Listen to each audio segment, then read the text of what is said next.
நம்ம என்ன பண்ணணும்னா பெண்களுக்கு பாதுகாப்பு கரெக்டா அதான் தேவை. பெண்களுக்கு ஏன் பாதுகாப்பு இல்ல அப்படின்னு ஒரு கேள்வி இருக்குல்ல. பெண்கள் ஆண்களுக்காக படைக்கப்பட்ட பொருள்னு யாரோ ஒரு இடத்துல சொல்லி இருப்பாங்கல்ல.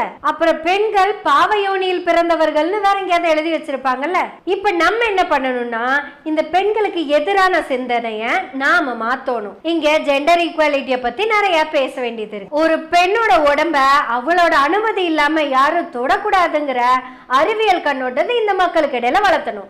ஆக்சுவலா இதுக்கெல்லாம் தான் நீங்க போராட்டம் நடத்தி இருக்கணும். இதுக்கு நீங்க எப்படியான போராட்டம் நடத்தணும்னா டிசம்பர் 25 பல ஆண்டுகளுக்கு முன்னாடியே அம்பேத்கர் ஒரு புக்கை எரிச்சாரு, ஞாபகம் இருக்கா?